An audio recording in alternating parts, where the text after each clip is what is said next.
para sa ating chicken biryani. Ito ang bawang, ang luya, at ang ating chili, and ang ating onion, at ang ating yogurt or zabadi. At ito naman ang coriander, masala or Arabic spices, salt, kurkum, and ang ating chili powder. Ayan. And syempre meron tayong 2 to 3 tablespoon of kusbara, and also mint green or nana, at 1/2 cup of fresh milk. Nilagyan natin siya ng half teaspoon of saffron. At meron tayong ditong kulay. Pangkulay natin mamaya sa taas ng kanin. Ito siya. Nakalagay orange red. And ang isa ay lemon yellow. Yan, ilalagay natin yan. Ipapakita ko sa inyo mamaya kung paano maglagay ng ating food color na yan. Yan yung ating chicken guys para sa ating biryani chicken. Yan, nilagyan ko lang ng kurkum. Konting kurkum at asin. Yan lang nilagay ko. Marinate konti at i-fried natin siya konti. Yung purpose para pina-fried ko guys, para hindi po siya madurog yung chicken. Pag hinalo-halo natin sa ating, ano nangyari dito? Ano pa? Para hindi siya madurog mamaya sa ating paghalo-halo kasama ang kanin. Ayan. Ayan, i-check na natin kung pwede na guys. Ayan, pwede na siya. Kasi tumutunog na siya. Ayan, nilagyan na lang gaya natin lahat. Okay lang siya mag-crowded kasi kunting di naman to talagang ipiprito talaga natin. Ayan, kunting fry lang gagawin natin dito guys. Ayan, hayaan lang muna na. Ayan, ating chicken biryani. Ayan. Ang purpose nito guys, para hindi siya masisira. Ayan, okay na to siya guys. Papatayin na natin ang ating apoy. Ganito lang siya, konting prito lang siya. Hamuin na natin sa mantika. Yung iba dumikit.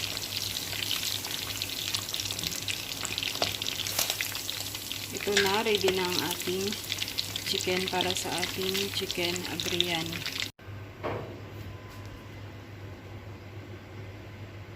Siyempre maglalagay tayo ng oil para sa ating mga 2 to 3 tablespoon of oil. Ako, yung ginagamit ko, yung olive oil.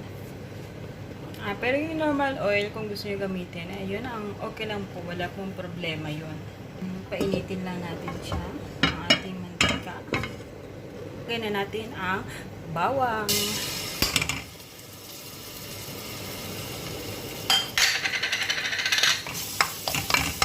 Ayan, haluin na natin ang haluin. As usual, pag ako nagluluto, inuuna ko ang bawang dahil gusto ko kasi nagbo-brown na siya. Halos lahat ng mga nagluluto, nakikita ko inuuna yung sibuyas. Pero sabi ko nga sa mga nakaraang video, kung inyo napanood, inuuna ko talaga yung bawang. Kasi ganyan ako magluto. Pero nasa sa inyo guys, kung gusto yung unahin ang sibuyas, wala pong problema yon. Yan, ito lang po ang aking paraan ng pagluto. Isa kong technique. Kasi tingin ko kasi parang nagpapasarap dito yung garlic. Pag nag-brown siya. Yan, ganyan lang. At inilagay natin ang ating pwede rin ang ginger. Pero ang ginger okay lang yan. So, sabi nyo yun sa ilagay.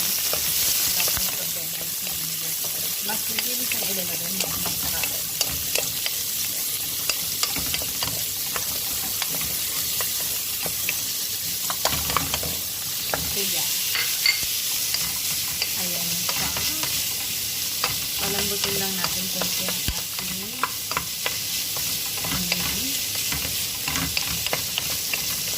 Yung onion guys, dalawang medium size na onion nilagay ko. At isang yung mga ganito kalapad na luya. At ito ba yung bawang, mas maraming bawang, walang problema. Ayan, ilalagay na natin ang ating chili. Yung mint chili, green chili.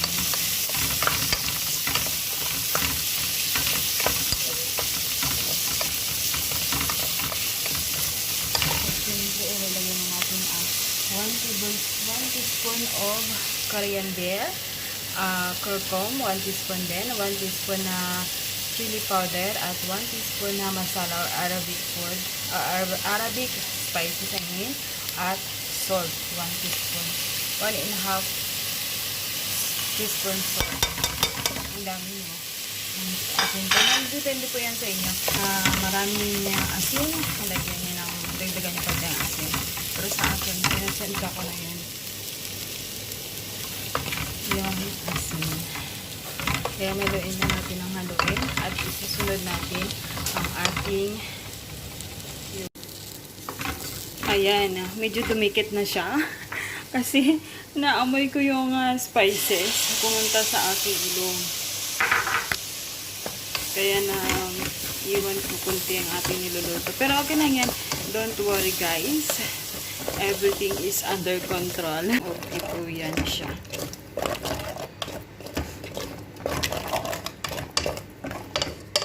Yogurt. Yan na po. Nilagyan na po natin ang ating yogurt. At syempre isusunod natin ang ating, pero unahin natin ang ating ating tomato paste sa yogurt. Pero pareho lang din. Siya ganyan ang itsura niya. Ang nilalagay ko na ano guys, ito 1 pack na ganito tomato paste. Nasa inyo kung anong gamitin niyo na tomato paste.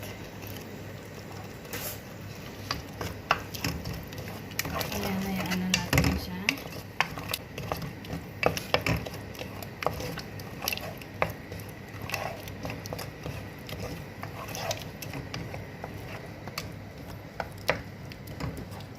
O, diba? Naging okay siya. Nawala na yung ano kanina. Hayaan na muna natin siya konti. Ng 2 to 3 minutes. Ayan na siya. Medyo kulit sa konti. Ilagay na natin ang ating chicken. Yung whole chicken ang ginamit ko guys. Haluin nyo lang. Hatiin nyo lang siya ng 8 piraso. Nasa inyo kung anong klaseng anong klaseng slice ang gagawin. Ayan. Tapan na natin siya konti at inaan natin ang apoy para hindi siya masunog sa ilalim. Mga 5 to 10 minutes. Ayan. Babalikan natin yan. Maya-maya. Ang ating chicken. Haluin natin sa baba para hindi siya dumikit. Hayaan lang natin siya sa mahinang apoy. Ako ng kanin na guys. Ito na siya ang ating kanin na ilalagay sa ating chicken biryani. Ayan, hinati ko lang. Ilagay lang ako dito konti sa baba. Dapat hindi siya lutong-lutong kanin ang gagamitin nyo guys ha.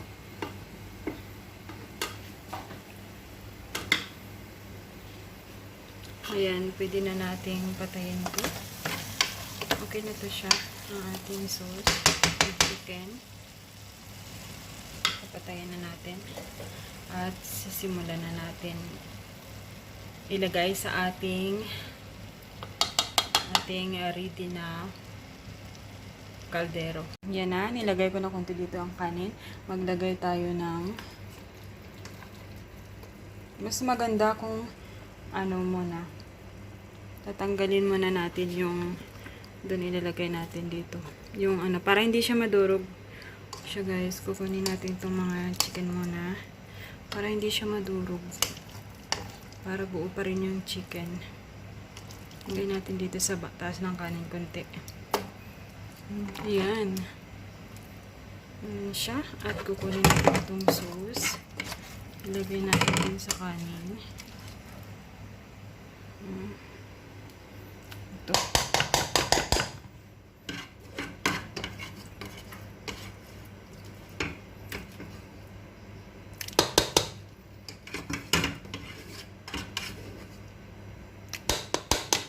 Pwede nyo lagyan yung konti yung kanin, yung kaldo, nilagyan natin ng sauce para yung sayang itong sauce nyo natira dito. Ilalagay natin dito at haluin natin siya. Nasa yung iba ring way nila pagluto ng ano guys, ng biryani. Ito yung way ng pagluto ko ng chicken biryani. Haluin na natin ang haluin.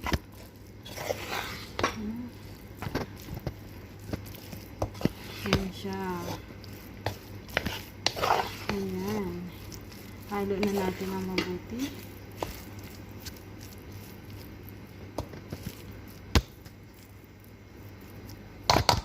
Ayan natin idagdag dito yung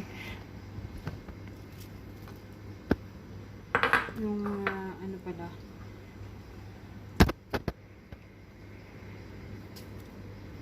yung mint at saka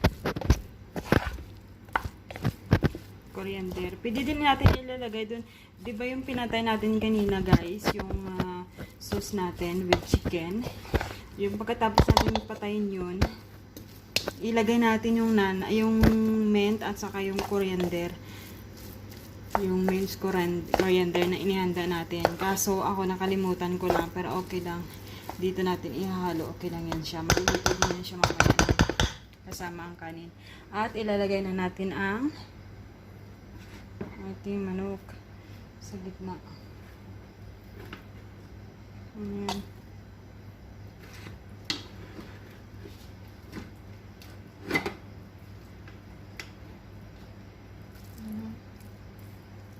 Huwag natin idikit sa gilid ng kaldero para hindi siya masunog.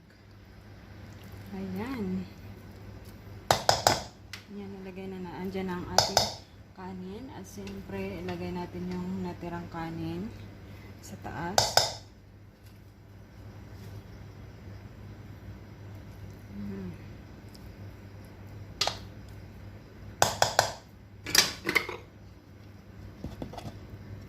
Bubuhos natin.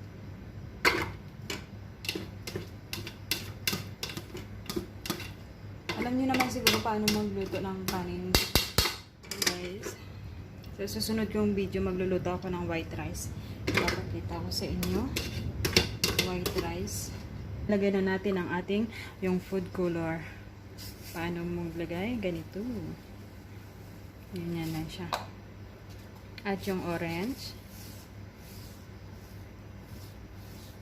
At yung ating gatas.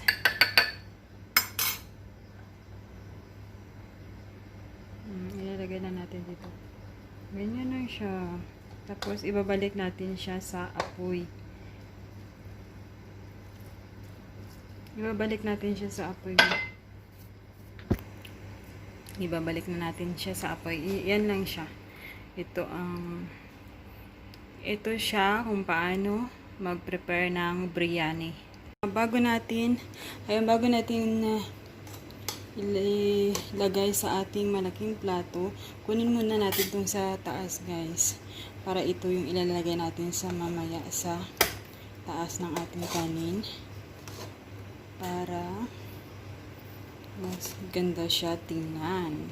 Pang decoration rin yan. Ayan, ito na ang ating chicken biryani. Ayan, pagkatapos ko siyang itaob dito sa ating malaking plato. Ayan na. Ito na siya guys, ang ating chicken biryani. At mamaya ilagay natin yan sa ayan.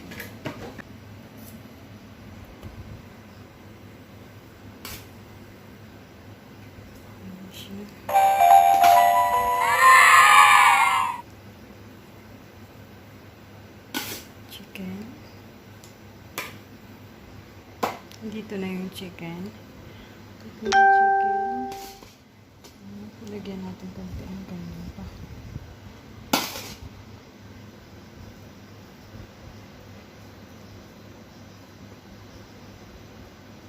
At ilagay natin itong puti sa gilid.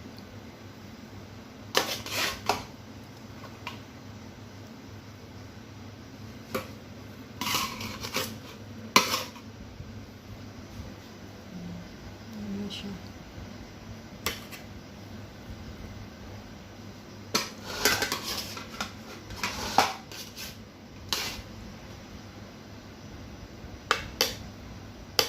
Yan, dito siya maganda sa ating lalagay na natin dito. Yung kinuha natin to kanina sa taas ng ating